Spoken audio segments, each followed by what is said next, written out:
Hello and welcome to the Booker Prize podcast with me, Jo Hamya. And me, James Walton. And today, rather excitingly, with the Booker Prize winner ceremony fast approaching, we've got the first of a two-part close-up look at all of this year's 6 shortlisted novels. Now, we should say, and not just because we've been told to, that this is an independent podcast, which, though obviously backed and indeed funded by the Booker Prize, isn't required to take any kind of party line. And if you don't believe us, please do listen on. But bearing in mind that these are just our opinions on the books, and we already know that, weirdly enough, there are some people who disagree with us. No, never. But James, before we get down to the 6 big runners and riders, shall we just have a quick overview of the shortlist and, if this doesn't sound too grandiose, what it says about the state of fiction in 2023? Yeah, let's. Well, I've got a theory that I'm sure you've heard me suggest many times down the pub, Joe, which is that we are seeing, I think, at the moment, a sort of return to something I thought disappeared in the 19th century, really, which is the idea that novels should be virtuous things, that they should make us think the right things, that they should say the right things. And clearly we live in a time when causing offence is very, very bad. Either you could argue because of cancel culture or because, causing offence is just bad. Just bad, yeah. Why would you want to cause offence? But either way, I think that means by definition fiction is going to tend to the inoffensive. Now, I sort of cut my reading teeth or my adult reading teeth on sort of people now considered, I think the word is probably problematic. People like Philip Roth, Sorbello, John Updike, who wrote about not what men, particularly in their case, should be like or should think, but what men secretly do think and some of the awful things. And they are books that I can see why they now cause offence. But there was something sort of unruly and great about that, and I do miss that. I mean, I do appreciate the world changes, and that maybe it's a better thing that the books are kinder now and judged on their kindness and on their virtuousness. But I do wonder if something's been lost. And I see some of that reflected in this year's shortlist, I must say.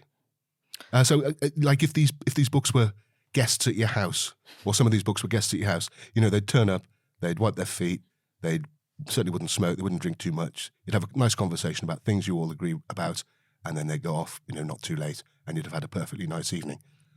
But a slight, as I say, a lack of unruliness and boisterousness. Do you think that's that's fiction in general, and as I say, slightly reflected in this year's list. What do you reckon? I sort of half agree. I think perhaps it's too broad to say that all of fiction in general is missing a sense of unruliness. I think that's something that's probably more applicable to the state of contemporary publishing, especially with big 5 publishers. And I think there are a lot of indies that take more of a moral risk and which celebrate unruliness. I think this is a shortlist which seems to prioritise a kind of virtuousness. But that being said, there are a few exceptions. I think if the bee sting came into your house, it would be at least 3 people who end up having a screaming row, ignoring their hosts. I think if Study for Obedience came into your house, you'd gradually find your house being taken over by forces that, you can't quite control and you don't know where they come from. That's not generally true. So the Bee Sting by Paul Murray and Study for Obedience by Sarah Bernstein that we'll be discussing over the course of these 2 episodes. Yes, but I think generally, I see what you mean, because the shortlist as a whole to me is, on an individual basis, most of these books are okay, they're good, but taken as a whole, as a cohort, they're incredibly sad. And I kind of just want to go to each of the judges' houses and give them a hug and ask if everything's okay in their lives. Yeah. I made this kind of tally chart thing as I was going through the shortlist. And all the headings are just like really morbid. So number of books containing some form of terrible death central to the plot. There's 3, potentially you could say 4 of them on the shortlist. A main character who feels ostracized or is targeted by forces within their community. I think there's 4 again. A parent losing the ability to positively impact their child's life. Again, most of the shortlist. Money troubles due to some form of civil unrest or natural disaster. At least half this shortlist. It's bleak. It's really bleak. I suppose you could argue these are not cheerful times, but at the same time, I could have done with a few more jokes, I think, and a few more laughs. There's in Paul Lynch's book on this shortlist we'll be discussing, I think, in the next episode, Prophet Song. There's a child who gets into trouble at school for, quote, inappropriately directed laughter. And I could have done with a bit more inappropriately directed laughter, really. And the other thing that is really striking, which is nothing to do with content particularly, is a taste for enormously long paragraphs. I mean, what? Well, I mean, we'll discuss that when we discuss individual books, but I can't. There seems a fashion for punishingly long paragraphs that I don't quite see why. Again, I couldn't really say that that's generalized to fiction as a whole. I've certainly read a lot of sort of quite staccato novels this year that aren't Booker novels. That is maybe more down to the judge's taste as a body of readers. And I think what's really interesting is it's clear in this shortlist where that kind of form serves the novel and has real direction and purpose and is genuinely affecting, as in, I think, Prophet Song or in The Bee Sting in Imelda's part, and then novels where I think it just really doesn't work, as in Paul Harding's This Other Eden. But we'll come on to that. We will. When we discuss the individual books, I'd also just drop in also long sentences seem to be in. Often by just putting commas instead of full stops, which seems a bit of a cheat as far as long sentences are concerned. I think possibly you could look to some of the judges to explain that particular taste. So Mary Jean Chan is a poet, and we have Adjoa Ando, who is an actress and perhaps kind of takes a more sort of humanistic approach to experience washing over the reader, and that might explain a taste for longer paragraphs. Okay, Joe, should we crack on with the big six then? And you want to just remind listeners what they are? Yes. So the 6 shortlisted novels this year are If I Survive You by Jonathan Escoffery, This Other Eden by Paul Harding, Prophet Song by Paul Lynch, The Bee Sting by Paul Murray, Study for Obedience by Sarah Bernstein, and Western Lane by Chetna Maru. And today we're doing This Other Eden, If I Survive You, and Study for Obedience. So let's start off with Jonathan Escoffery's If I Survive You, one of the 2 debut books on this year's Booker shortlist, along with Western Lane by Chetna Maru. And this is a collection of interlinked stories about a Jamaican family where the parents moved to Miami in the late 1970s to escape the kind of political violence that we explored when we interviewed Marlon James with the brief history of 7 killings. Yes. Anyway, we get the perspective of several family members, but the main focus is on the younger son, Trelawney, who's born in America, as he struggles to work out his identity. So the book begins with him being asked, "What are you?" Which he says he's asked repeatedly because he's light-skinned, but he's black, but he's not a black American. But he's born in America, so he's not sure he feels Jamaican either. In the first quite long story, he wrestles with all of that, even though he knows he shouldn't have to, really. He shouldn't have to ask himself, what are you? But he seems to have no choice in where he finds himself. In the second chapter, we get his father's story about coming to America, which sees Trelawney from a different perspective, and I think his father suggests that actually his son's too hung up on race. We then get the further adventures of Trelawney working various dead-end jobs after leaving college, of his brother Delano, and in one story that sticks out a bit, we might discuss as well, because it's got a big twist at the end, his cousin Cucky, who also has father issues. Now, Joe, you lived for a while as a mixed-race person in Miami, so did this book strike a particular chord with you?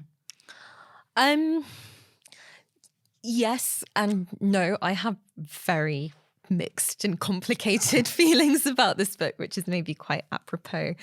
I think the first 2 stories, which are titled Influx and Under the Aki Tree, set the tone for the book's difficulties.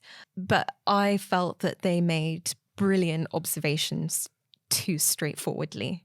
And I think I spent a lot of the first story wishing that Escoffery had just written, that he'd just gone for the jugular and maybe written nonfiction or written like a philosophical tract. Because I think a lot of what he says about the absurdity of American race politics is so on the money. But the form of these stories means that what he says is quite stunted.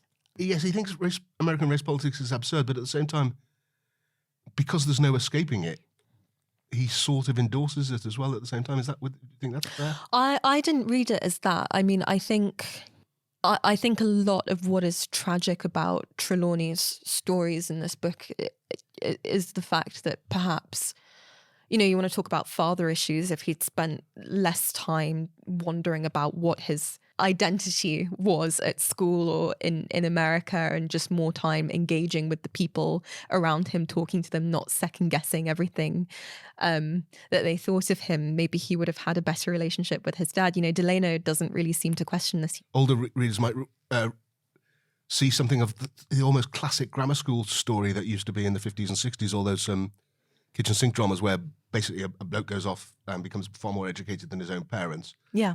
Goes to grammar school, possibly goes to Oxford, comes back and finds his parents rather limited, and the best of those, it seems quite sad from both sides. I think there is an element of that in this book as well, isn't there? Yeah, and I think the thing is, as I say, I think Escoffery is so on the money with handing you these facts, but the problem is, to me, they sound a bit too much like straightforward exposition. I wish basically that there had been a bit more showing and less telling. So there's this paragraph quite early on in the first story where Trelawney has gone on holiday to Jamaica in a kind of attempt to reclaim his roots and see where he belongs. And it goes, where else are people like me mass produced, you ask yourself, and how can I ever go back? On drunken nights, you try your best Jamaican accent, which might pass under the thumping subwoofer's bass, or when everyone in your proximity is wasted. But having spent the last few years sequestered in the Midwest, away from the music and food and people so easily located in Miami, you've already lost a large percentage of your parents' tongue. At hearing your attempts, your companions crack smiles, then look away, pretend not to be embarrassed for you. Eventually, you'll admit to yourself that you are tired of trying to convince anyone of anything, especially yourself. Now, that is accurate. That happened. Like, I can say personally that happens. Yeah. The problem is, it's so straightforwardly put that you don't really feel the tragedy of it. At least to me, I wished I wouldn't have minded if Escoffery just chose one character, maybe Trelawney or maybe his father Topper or, Delano, the older brother, and just stuck with them for the duration of a much longer novel so that we could see these anecdotes unfolding in real time and perhaps be more affected by them. Although that being said, I think the book does succeed in moments at doing that when it's funny. And there are moments that really reminded me of Paul Beatty's The Sellout. They expose the absurdity of American race politics simply by making you laugh at them. Yeah, and it works so much better. That's a Booker winner of 2016 that we discussed a podcast on, and that definitely lacks all. That's definitely not a virtuous book. That's a book that is not pious in the slightest, lashes out in all directions, and there are bits of that here. This is an awkward one for me to say, Joe, being a white guy and all that, but are you suggesting, because I felt this a bit, that if you're going to write a book about identity at this stage of history, to say, I felt torn between two cultures and I don't feel I really belong in either of them, has been said and done so often now that in a way there's got to be a bit more.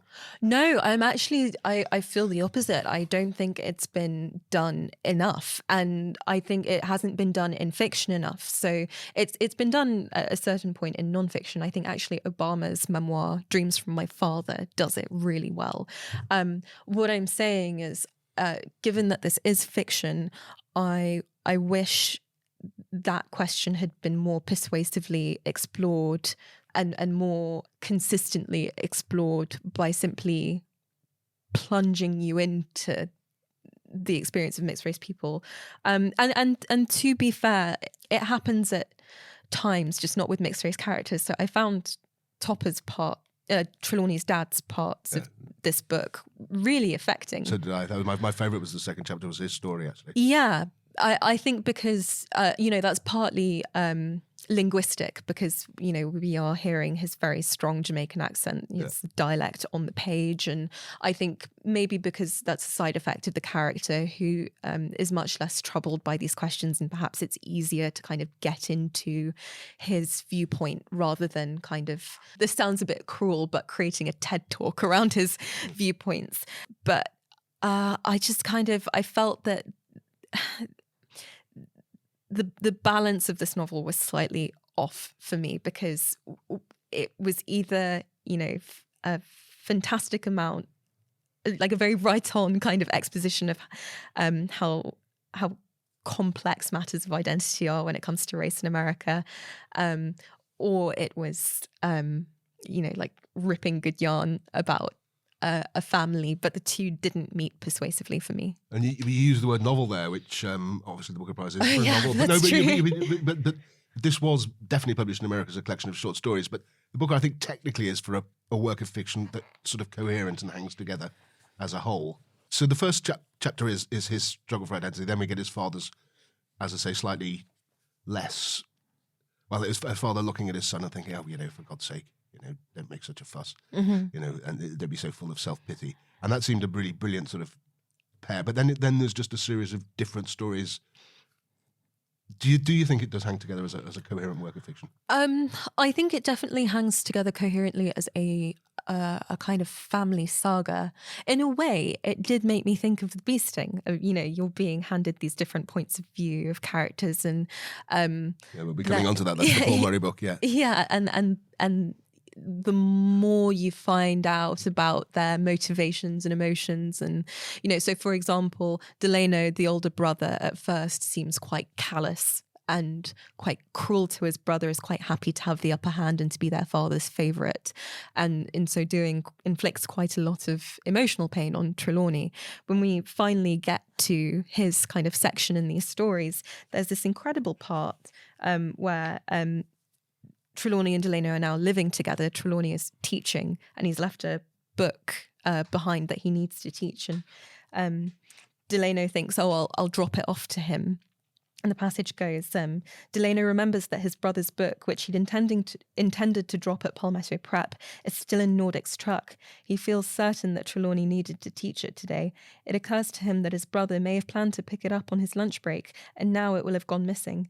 And isn't that the way of things? You try and make a situation better, only to make it worse. Better to do nothing. And all of a sudden, these layers of understanding come upon you. So I think as a family story, it works really, really well. And as you say, a bit like in The Beasting, where the family just keep missing each other, don't they? And you feel like saying, no, you really could get along. Yeah, you could get along. People could just get along. And then that story I mentioned about that cousin Cookie who goes to see his father, who's a sort of lobster fisherman, with some sort of increasingly hinted at links to organised crime, and a big twist in the tale to that story. What did you reckon to that? I mean, it's a cracking story as a standalone. Yeah. I think it's a story that kind of most convincingly addresses the rewards and disappointments of seeking out your cultural heritage as a child of diaspora, and the difficulties of bringing your so-called roots into a new reality and maybe even a new psychogeography. So Cookie goes and meets his father, who kind of did a runner on his mum in childhood. Turns out that his dad has only been a few miles away in an area called Smuggler's Bay, where he's been lobster fishing and and possibly smuggling and smuggling, and Cookie's dropped off with his father and spends a summer with him, and in the process kind of. Well, he's a teenager, but kind of becomes a man. He learns how to lobster fish. He takes on his father's work ethic. Physically he's affected by it. He builds some muscle. He builds some discipline of mind as well. By the time he goes back home, it seems that he's sort of put childish things behind him, and his teachers and parents and the adults around him are suitably impressed. And it seems that this idea of going back to your parents' values or heritage has done him a whole world of good until it doesn't. Until it really doesn't. Until it really doesn't. Yeah, no, that's true. It was a really compelling snapshot of the book's ambitions as a whole. And a really good, rather almost a mini thriller, isn't it, really? Yeah. So that sounds as if we quite like. Well, yeah, I feel a sense of disappointment in it because I think it's got such brilliant ambition and an incredible amount of intellectual promise, and so much nuance. And as I say, I think these short stories just seem to kind of cut off at the moment where you're just beginning to be affected by what's happening to you in the flow of Escoffery's prose. And yeah, I genuinely do wish that this had been more straightforwardly a novel, and a longer one at that. more groundwork could have been done. But yeah, I would say it's good. It's like in the middle of the pile for me. Okay. Do you want to tell us about book number 2? Yes. So now, This Other Eden by Paul Harding, which I think is an interesting compliment. I don't know, maybe there's a better word to use to If I Survive You. And it's inspired by true events on Malaga Island in Maine, but fictionalized. So this book takes place on Apple Island at the start of the 20th century. Apple Island is inhabited by a very small community of mixed-race settlers, all descended from a freed enslaved man, Benjamin Honey, and his Irish wife, Patience. Broadly, the island comprises 3 families, the Honeys, the McDermott sisters, and the Larks, as well as a man named Zachary Hand-to-God Proverbs, who lives in an oak tree. Apple Island... That's Zachary Hand-to-God Proverbs is his name. Yep. Apple Island is self-contained and quite poverty-stricken in pretty much every way imaginable. It's populated by shacks, it's ridden by lice, natural disaster, at times famine. And in this mix, we also meet a former seminary man, Matthew Diamond, who, despite his latent racism, is bent on teaching the local children Latin, algebra, art, even the Bible. And his intentions go awry when government officials in Maine catch wind of the community's existence through his efforts. And on the heels of the first International Congress on Eugenics, determined that the islanders should be evicted and, this is in quotes, civilized, sterilized, or otherwise dealt with. Midway through the book, Diamond attempts to save the one white passing child of the community by sending him away to a colonial estate on the mainland, which kind of results in further tragedy. But the novel as a whole is quite literally biblical in scope. It seeks to address questions of home, hereditary, race, representation, eugenics, and art. But James, do you think it measures up? I must say this is the book that I had the most reservations about. Accentuating the positive, there's a really good bit where you're talking about the boy that he sort of sends to a colonial. Yes, Ethan Honey. Ethan Honey first sees the world outside the island and his sort of realizing what the world is like. That's a great passage. But apart from that, I think this does fall into my opening sort of things about just being way too virtuous. So on the whole, you've got the islanders. It's sort of, there's a woman, Esther is the sort of great matriarch who's wise and great. And she talks about what's on the island, love, pure love. Love, pure and simple. She watches, some of the kids playing about. She followed their progress, and as they got closer, she found herself overjoyed by them. Each her own modest little person, each unselfconsciously taking care of one another, even as they teased and screeched and laughed and complained. There's a child who's actually a product of incest who is special needs, I think we'd say now. But anyway, even, she knew and loved the island as any child knows and loves its mother.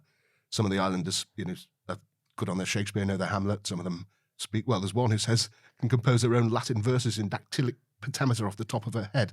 Now, okay, but I think there is a point at which if you romanticize people too much, you end up dehumanizing them. And I think that, so these islanders are so sort of, as I say, romanticized, idealized, as the clue in This Other Eden, I suppose, in the title, that they are, in the end, not actually human beings. And then another thing that could have been interesting, so they're the goodies. The baddies, obviously, are the people coming over because of eugenics to wipe out the island. But actually, eugenics was a left-wing progressive cause at the time, which could have been interesting. Certainly in Britain, The Guardian, The New Statesman, George Bernard Shaw, H.G. Wells, and I did look into it in America too. It was essentially a scientific and progressive left-wing cause. Obviously, once it reached Auschwitz, it wasn't. But at this stage in the early 20th century, it sort of was, and that could have been interesting. But again, it's just turned into baddie white supremacists. And that guy you mentioned who lives in the tree. Yeah. At one point, he is towards the end actually, when the authorities come to clear the island, and it does say all this at the start, so this is no spoiler alert. He says he's accused of being queer. That's the word they use, obviously. And then he says, "That's right, I am queer, from queer folk, queer stock, the very queerest. You bet I'm queer. I'm no landlord, no lawyer, no duke, no lord of the looms. I'm no calf-topper, no knee-bender, no flattering stooge. I draw no writs, I pass no judgments, I set no seals, I tip no scales, no, not me. I'm queer." Italics. "I'm queer for myself, for my selfhood. Queer for this queer self I find myself to be. Queer with strange appetites and a heart that throbs most queerly. I'm queer for other queers, queer for their shapes and colours and sizes, queer for their tastes. I'm queer for the ruthless sea. And it goes on. It goes on at some length. There's quite a lot of that. Now, that is not something I don't think an islander would say at that time. So it is this 21st century liberal white guy. I think if you want to compare it to The Sellout, Paul Beatty, written by a black guy, just wouldn't have that level of sort of reverence and piety that is brought to bear on that. I think I've made my feelings clear. Do you share them at all? It really gives me no pleasure to say this, but I do. Nothing wrong with sharing my feelings. And I often share your feelings, James, but I think with this book in particular, it's always a bit unpleasant to kind of pile on a novel. But it is. Yes, but to be really honest, I felt distinctly uncomfortable reading a lot of this other Eden. I agree with you that a lot of these characters feel more like caricatures or marionettes more than they do like people. They should have left a lasting impression on me. I think that so much of these characters, rather than being described via their relationships to one another or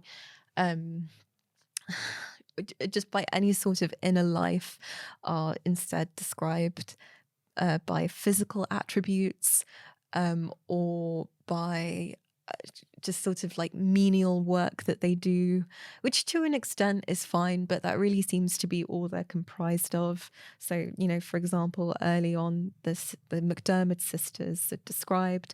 Violet had milky skin and tightly curled burnished copper red hair that flared red beneath the sun and fuller moons, and had her parents' broad nose across which dry freckles were speckled. Her mouth was full like her parents as well, her lips pale, her eyes were the colour of greening copper. Iris had her parents' acorn dark skin, but the narrow nose and thin lips of her Irish ancestors persisted on her face, as did their hair, which she inherited straight and black. She had only one brown eye the colour of loam, and the other eye winter morning sky blue, it being the watchful eye of their great aunt Sarah Proverbs herself, that came back in an island daughter every now and then to see for herself that her kin were making do and behaving Christianly, according to Ginny, who told the twins that Iris was the third girl on the island since the Honeys had settled it to have one brown and one blue eye.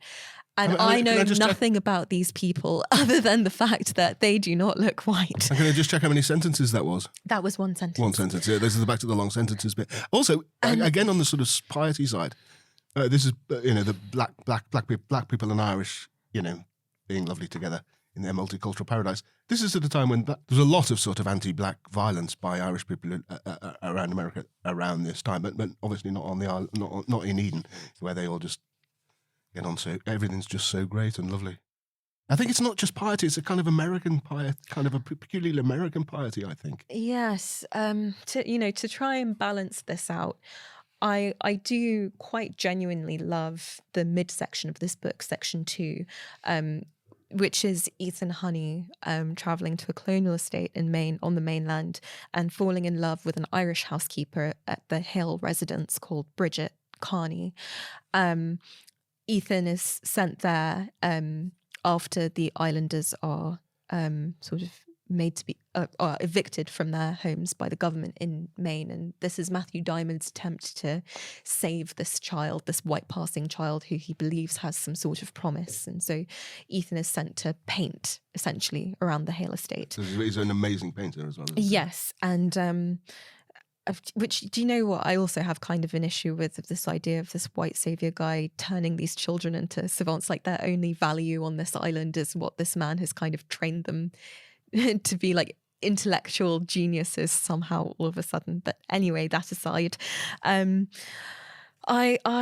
really believe in the relationship between Ethan Honey and Bridget Carney. It's tenderly and beautifully written. There's a point where Bridget is giving Ethan some lemonade, and it's like the first time to my mind in this book that one of the islanders is portrayed in a really human and moving way. because, to Ethan, he's never had lemonade before, much less seen lemons. It's revelatory to him. It says he brought the glass to his lips and sipped the lemonade. The sour and sweet and cold exploded citrusy and pale on his tongue. It tasted so good he gasped a little. How does it keep the ice? How do you keep it? Ethan sipped at the drink again, then swallowed the rest in a gulp. Bridget smiled and tasted her drink, although usually she quaffed it the entire glass too when no one else was looking, even though it gave her a piercing headache that sometimes seemed like an icicle shooting through her brain afterwards, which she liked too in its way because the pain balanced the sweetness in a way she could never explain. It's ice from Ennon Lake, she said. It's famous. They send it to London. Mr. Hale has an interest in it. It's called the Ennon Ice Company. An interest, Ethan thought. Mr. Hale has an interest in ice. He chewed a shaving of ice, and the lemon and sugar coating prickled at his tongue. He wanted both to drink the entire pitcher of lemonade at once and never to have so much as another sip of it again. Lemonade and ice through the summer, a house bigger than 20 houses, Dutchmen rolling, huge rolling meadows, this girl from over the ocean, so lovely, so kind to him, this dream, this strange dream, this huge adult dream of a kingdom so far from Apple Island. That's exquisite. No, that is pretty good. But that's lovely. I wish, what happened to the rest of the book? I'd say we're an independent podcast, and obviously that's not a book that either of us enjoyed greatly, but other people might. That's Paul Harding's This Other Eden. And from that we move on to Study for Obedience by Sarah Bernstein, the second novel by Sarah Bernstein, a Canadian who now lives in the Scottish Highlands, and in 2023 was named as one of the 20 best young British novelists in Granta's by Granta magazine in its 10-yearly, traditionally quite influential list. I read a review of her first novel, The Coming Bad Days, which talked about this new tradition, if you can have such a thing, of slightly forbidding novels in a way. That were books with long paragraphs that we've mentioned, not much dialogue, but also an almost complete absence of the usual signposts for the reader. And that happens in her second book too, Study for Obedience. So there's an unnamed narrator who goes to an unnamed northern country to look after her oldest brother, unnamed, who, not necessarily to her benefit, she's always looked up to since she was a girl. We don't know the names of any of the other characters either, except the narrator's dog, actually, and a doctor towards the end. The country where it's taking place is pretty mysterious too. It's a land of the midnight sun, and yet it does seem to have been involved in some way in the Holocaust. Yes, it's just referred to as the North. Yeah, it is. But the sun doesn't set there. When it's taking place, it's also slightly mysterious. It sometimes seems quite timeless in what's going on in the countryside, except that there are references to Twitter and Microsoft Teams. And then this unknown narrator has to navigate. So no sooner does she arrive, her brother clears off on business, and she has to navigate the weirdly suspicious locals. Weirdly suspicious partly because she doesn't speak the language, but partly too, we gradually realise because she's Jewish, and this is a place where Jews have been persecuted. But the narrator mightn't be all she seems either. Strange things start to happen after she gets there. Cows die. The local pigs litter all die. The chickens get avian flu. This is all blamed on her. But there's a sort of suggestion, a growing suggestion that perhaps it's not blamed on her wrongly necessarily. So, Joe, this is not a book, I think it's fair to say, that gives up its secrets easily. What did you think of it?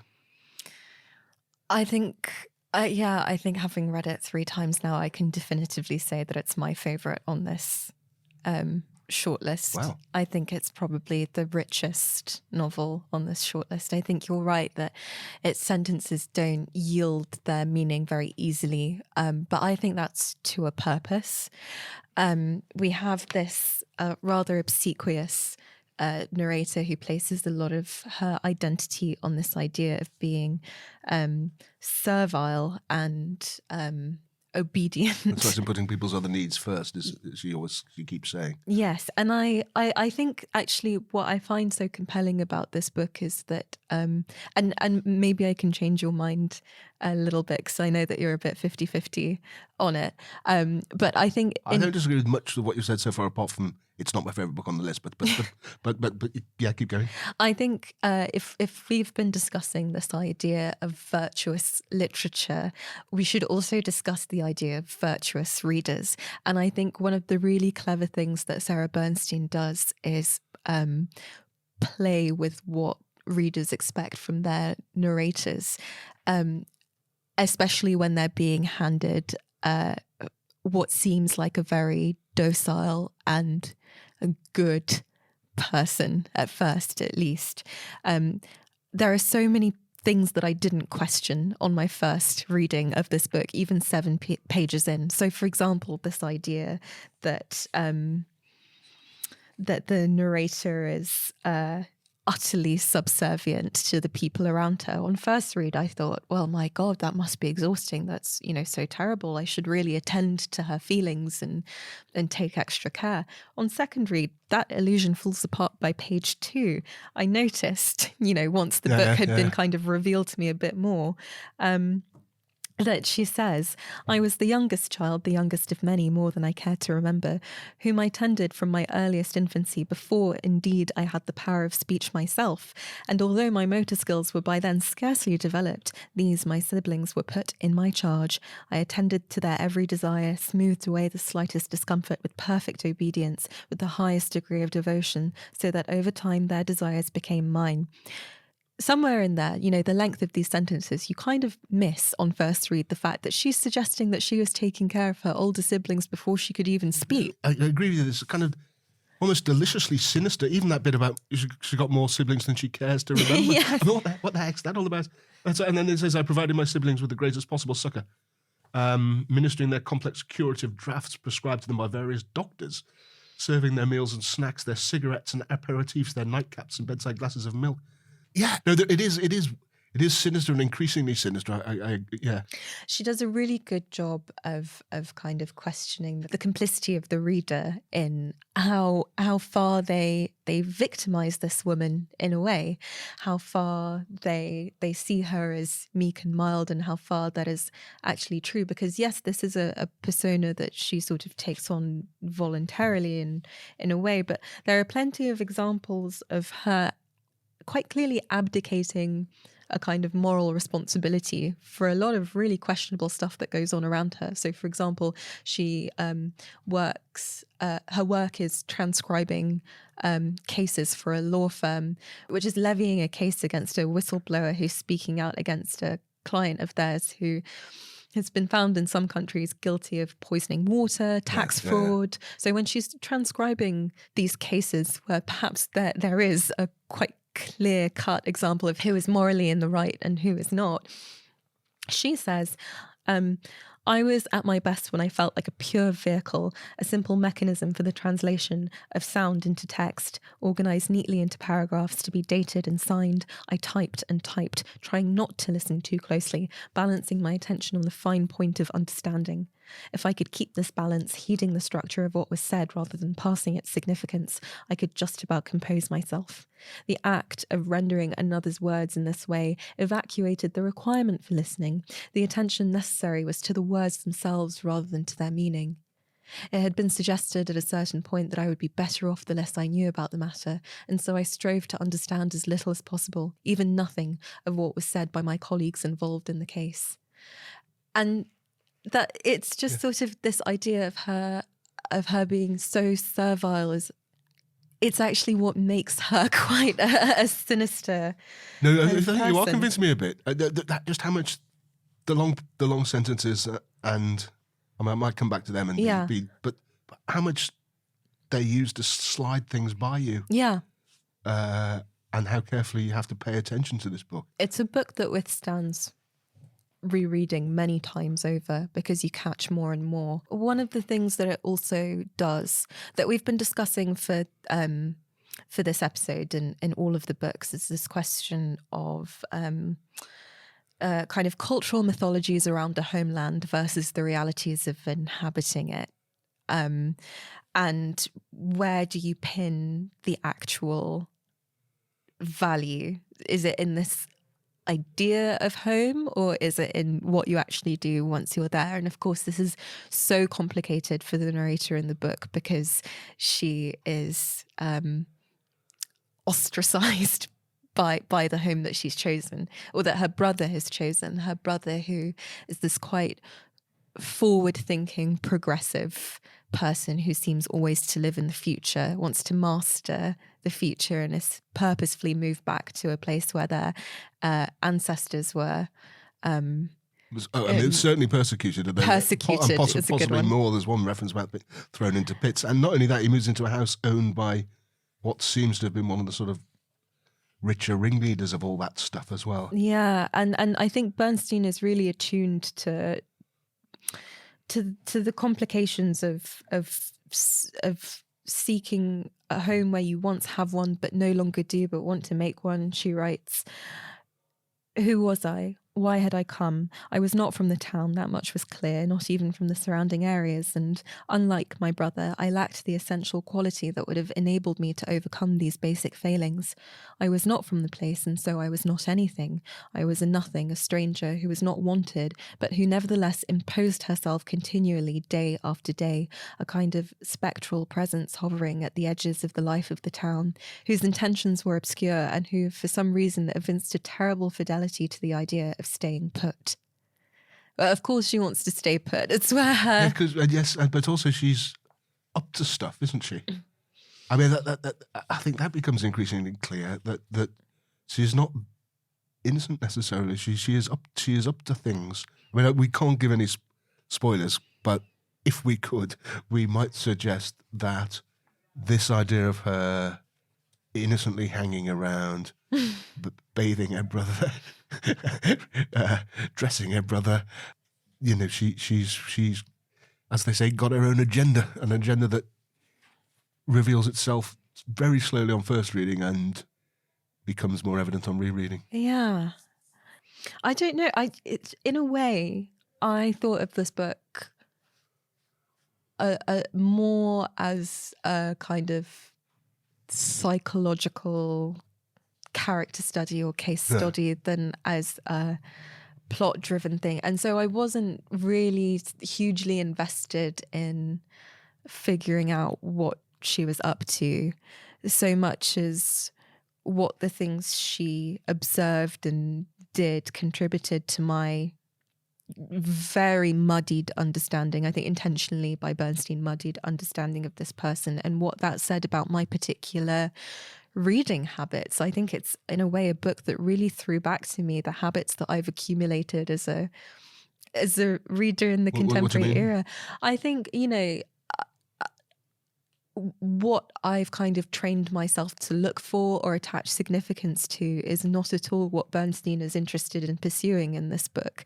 And again, such things as, I mean, even in terms of, so this whole book is essentially a confession, like it's a confessional novel given by this narrator about what's been happening in this town that she's arrived at and her brother.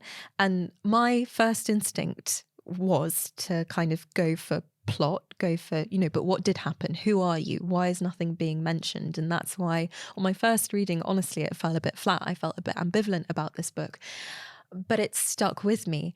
And I felt really, really compelled to go back to it. And on my second reading, I realized that I'd been asking all the wrong questions. I should have been asking, why is she confessing? Who is she confessing to? Me. But what am I meant to notice, in these long, very sinuous sentences that seem to go on and on? What is she purposefully making me miss? What do I pick up on? Morally, what do I want out of a novel? I want to be on the side of the narrator. I want to believe in their coherent, stable identity as someone who's going to guide me through the plot, or at least give me something to work in opposition to for the book. But she does neither. And I think there's this really interesting bit in the middle of the book where the narrator watches a kite kill and eat a rabbit. And this is kind of presented as a moral conundrum for the narrator. Who should she feel sympathy for? The rabbit that's been killed, or the kite who is just performing a very simple act of Darwinism, of survival, I guess? That became a really kind of focal lens for me to read the book through, because there's no answer to that question. And I think when I first read this book, I was reading with that mentality of, I want questions answered. I don't want to sort of linger over it. No, I didn't quite attain that level of purity, but of not wanting to know what was going on, and that, or quite what was going on. So, but that kite and rabbit thing is fantastic, isn't it? Yeah. So at this point, as far as we know, he's not that far into the book. In fact, she sees this meek woman who's just looking after her brother, sees this kite rip a rabbit to pieces, feels sorry for the rabbit, but then thinks, hold on a minute, there's loads of rabbits. This poor kite's got it. And then suddenly maybe she's on the side of the kite, And then there's a bit about, she talks about the meek inheriting the earth and what ludicrousness that was. Yeah. So is she, in fact, the kite rather than the rabbit in that in the book? I think why I find this book so compelling is what is going on is happening in the reader as much as in the text. So your interpretation depends on what you pay attention to in this novel and how closely you read it and how much you're willing to absorb from it. And so whichever one you decide is sort of like a Rorschach test for who you are as a reader or what you want the text to perform as. I must say, your archivism here, Joe, I had some quite long and boring sentences to read out to you to suggest that actually the experience of reading it wasn't much fun. But actually, those long and boring sentences become less boring if you pay attention to if them. you really pay attention. I kind of like, in order to keep all of these books in my head to discuss them today, I kind of put down 2 songs each that encompass their like vibe. And my Study for Obedience had the most diverging songs out of all of them. The first was My Heart is in the Highlands by Arvo Part, which is this beautiful kind of choral based on a poem, sparse piece of music. But then the second one was Psycho Killer by the Talking Heads. That's very interesting. Because it's just, she's just such a messed up, weird character. Well, blimey. Well, that's interesting and very telling about the book. Well, I'm glad we've ended this week's first 3 on a positive note. Only gave a kicking to one of the books and ended with really, really liking Study for Obedience. And you have sort of won me around to that. Okay, well, should we leave it there for the first 3 then? I think we should. And we'll be back next week to discuss the other 3. But just to remind you, the books we've been discussing today were Study for Obedience by Sarah Bernstein, we've just done. This Other Reading by Paul Harding. And we kicked off with If I Survive You by Jonathan Escoffery. Okay, Joe, so do you think we've got our Booker winner in those first 3? No. I don't. I mean, I think we've got my personal Booker winner in these 3. But I think the book that's going to win, or one of the books that might win, is in next week's episode. So that's part 1 of our look at the 2023 Booker Prize shortlist. You can find out more about all of this year's shortlist at thebookerprizes.com, including interviews with all 6 authors, as well as extracts from each book performed by actors including Alfred Enoch, Belle Powley and Patterson Joseph. And where better to discuss this year's shortlisted books than at the new-ish Booker Prize Book Club. Head to facebook.com/thebookerprizes to find out more. And remember to follow us on Twitter, Facebook, Instagram, TikTok and Substack at The Booker Prizes. And join us next week when we'll be discussing the remaining 3 books on this year's shortlist. Prophet Song by Paul Lynch, The Bee Sting by Paul Murray and Western Lane by Chetna Maru. Until next time, bye. Bye. The Booker Prize podcast is hosted by Joe Hamya and me, James Walton. It's produced and edited by Kevin Miolo. And the executive producer is John Davenport. It's a Daddy Super Yacht production for the Booker Prizes.